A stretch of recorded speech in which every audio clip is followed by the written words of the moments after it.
Ma senti un attimo, visto che ti Sì, interessa tanto questa cosa del Covid, abbiamo scritto una favola per spiegarvi che cosa è successo, durante no? questo Covid. Me lo Esatto. ridici, me lo dici ora? Sì, te la mando, se vuoi te la racconto. Me la Dopo te la racconti racconto. ora? Quando spegniamo te la racconto. Ora me la racconti. Certo, te la Ora? racconto. Vuoi adesso? Sì. Dai, spegniamo.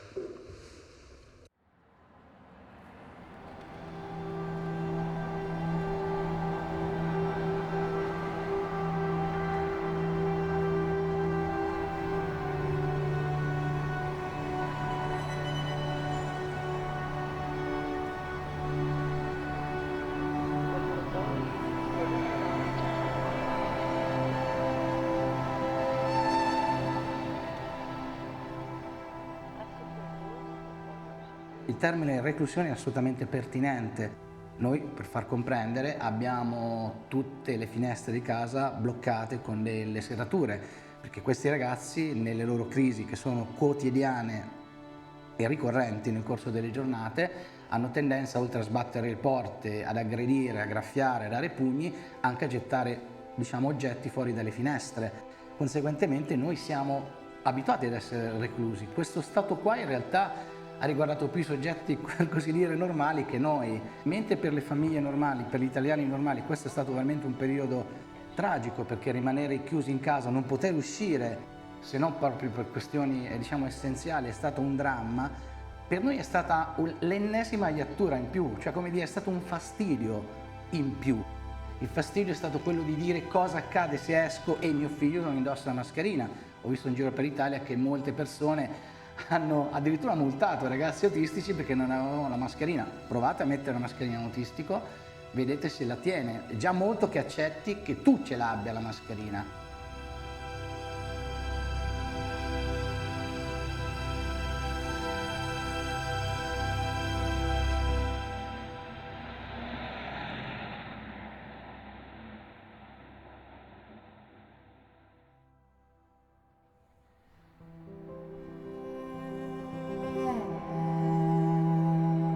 Per me da genitore non è semplicissimo espormi, però è importantissimo cercare di far parlare di questa cosa il più possibile, perché se continuiamo a parlare solo tra addetti ai lavori, famiglie che sono direttamente coinvolte nell'autismo, il cerchio è sempre lo stesso. C'è bisogno di tanto, di molto, e deve venire dal di fuori. Io devo espormi, ci dobbiamo esporre, dobbiamo buttarci fuori. Non è facile, però è una cosa che va fatta.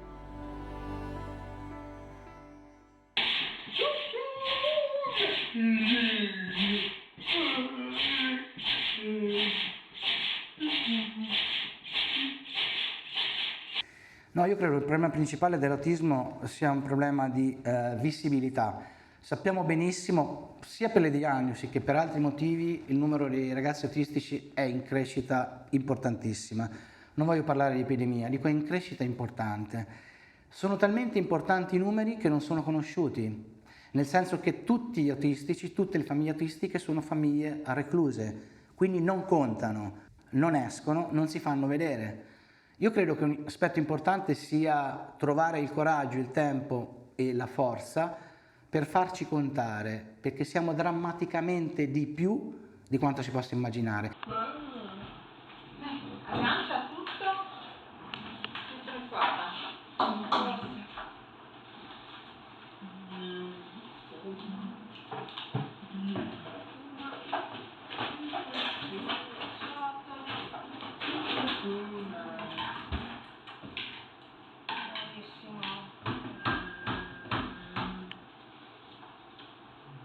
Rifai, togli e rimetti. No, devi togliere e rimettere. Là. Vedi che sia agganciato bene, se no non funziona.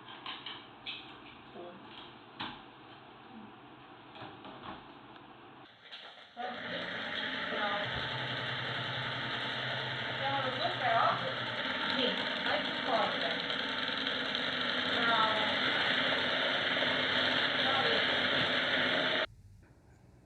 Non ci saranno inesorabilmente risorse da parte dei comuni, dico comuni perché a Trieste è il comune che se ne occupa, a altre parti l'azienda sanitaria, per occuparsi di questi ragazzi. Non esistono già oggi strutture numericamente adeguate per ospitarli se le famiglie decidessero, diciamo, di rivolgersi alle strutture.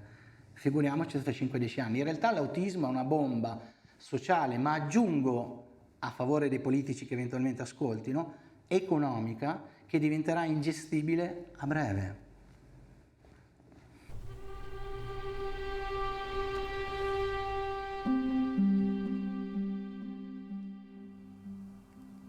Cosa ho provato il giorno della diagnosi? Alla diagnosi si è arrivato sicuramente dopo tanti mesi di indagini. Quel giorno sarà uno dei giorni che non posso mai scordarmi, anche se ero molto preparata, nel senso che io, essendo un medico, sono stata la prima a rendermi conto dei cambiamenti e soprattutto di alcuni comportamenti insoliti di mia figlia. E dopo quasi 6 mesi di indagini, quel giorno mi ricordo, ero accanto a mio marito, avevo assolutamente la fretta di aver conferma ai miei dubbi e quindi ho fatto la domanda: Sofia è autistica? Guardando chi avevo di fronte, e semplicemente ho avuto una risposta sì. Ho sfiorato la mano di mio marito e, diversamente come abbiamo fatto altre volte, non ci siamo stretti la mano, e come per tutelare uno l'altro, perché in quel momento probabilmente ognuno di noi aveva un dolore talmente tanto enorme che per difendere l'altro l'ha tenuto per sé. È stato sicuramente uno dei momenti più difficili della mia vita. La sensazione credo sia la stessa di chi aspetta una sentenza. Hai un'attesa perché prima vengono fatti comunque dei test, delle valutazioni per poi arrivare appunto a una risposta.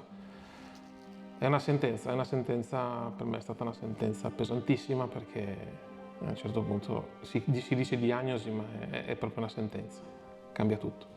Quindi in quel momento, quando mi è stato comunicato, ho sentito freddo, ho sentito paura, ho sentito smarrimento, anche tristezza ovviamente. Quello è quello che ho sentito, non è neanche facile descriverlo a parole, è difficilissimo, ognuno poi lo vive a modo suo, io l'ho vissuto così. E poi nei giorni successivi c'è stato rabbia, domande senza risposta, e subito mi sono resa conto che non avevo assolutamente tempo da perdere, neanche energie da sprecare, perché le mie domande non avrebbero mai avuto una risposta, non hanno una risposta.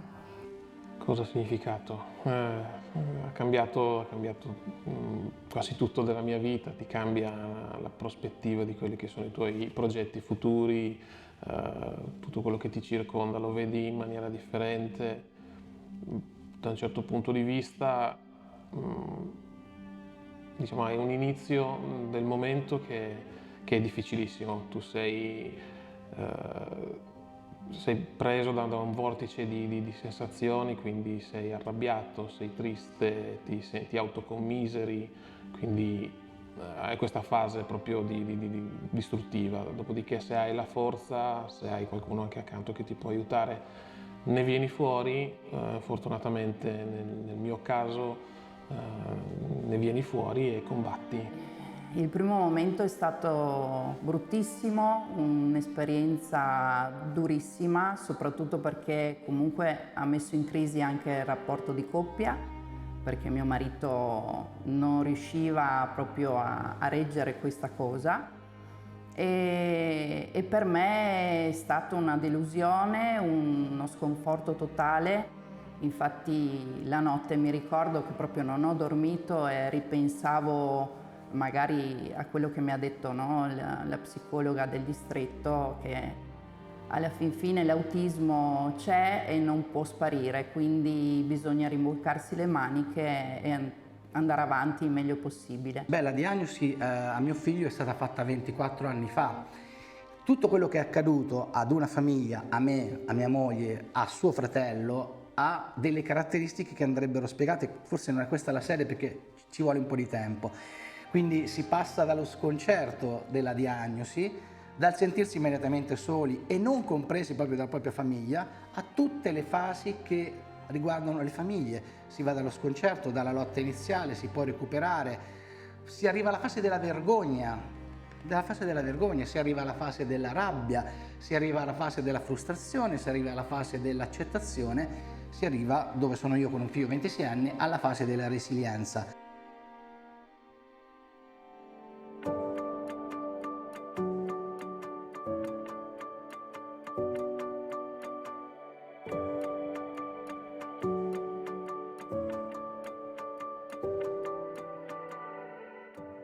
Con la parola autismo indichiamo una varietà di condizioni, dalla più lieve alla più complessa, tutte però caratterizzate dalla difficoltà nelle relazioni sociali, nella comunicazione verbale e non, e da comportamenti ripetitivi.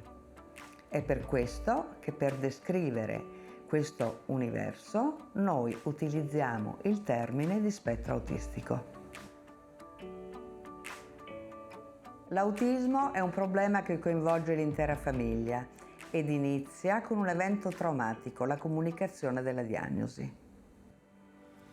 In quel momento i genitori devono rinunciare all'idea del figlio perfetto, il figlio che è in grado di rispondere alle aspettative positive e che è la prosecuzione e il miglioramento di se stessi. I vissuti sono di volta in volta rabbia, solitudine, disperazione, vergogna. È vero che dall'autismo non si guarisce, ma non si guarisce perché non è una malattia, è uno stato da cui si può migliorare.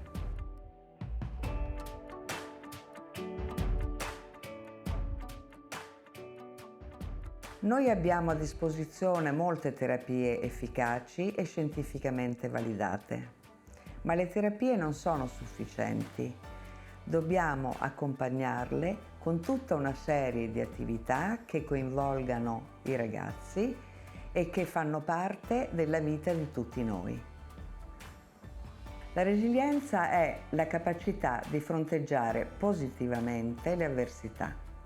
Certamente è una caratteristica personale, ma ciò che rende un genitore in grado di affrontare il carico dei suoi compiti genitoriali è la possibilità di trovare sostegno in una rete sociale di supporto, costituita dalle istituzioni, dall'ambiente e dalle associazioni. Questo è il loro compito.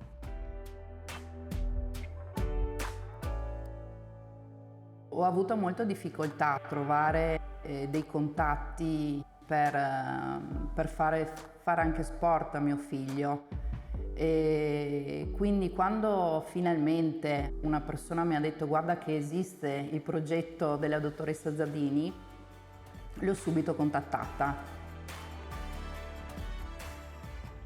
Il taekwondo l'ha aiutato moltissimo, l'ha aiutato nella motricità, nella mobilità e nel contatto con gli altri. Infatti lui non abbracciava prima i bambini, li teneva molto a distanza, invece adesso li cerca. Abbiamo fatto una piccola dimostrazione dove praticamente i ragazzi hanno dimostrato tutto ciò che hanno appreso fino a quel momento lì. Una specie di mini esame.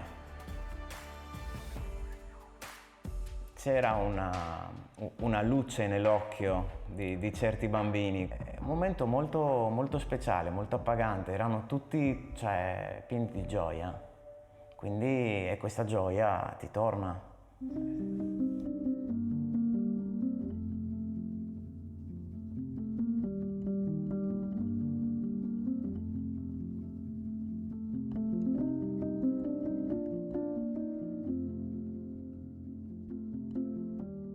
Nell'autismo il primo ostacolo nella relazione con l'altro è il comprendere, riconoscere ed esprimere le emozioni.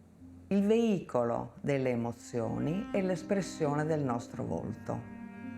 Durante la pandemia tutti noi abbiamo partecipato ad un grande esperimento sociale e ci siamo calati, seppur inconsapevolmente, in quella che è la percezione autistica.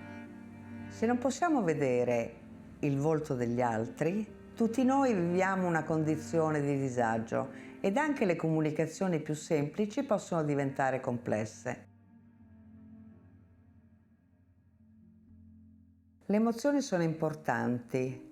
Le emozioni raccontano di noi ed è per questo che come associazione durante il lockdown abbiamo stimolato gli operatori a lavorare con i bambini e i ragazzi sul riconoscimento e l'espressione delle emozioni. Così, quando abbiamo avuto la possibilità di incontrarci di nuovo, abbiamo invitato i ragazzi, i genitori, gli operatori e i volontari a partecipare a un'esperienza fotografica in cui manifestassero le loro emozioni in modo naturale ma anche moderno e attuale. Ed è questo che abbiamo portato in mostra.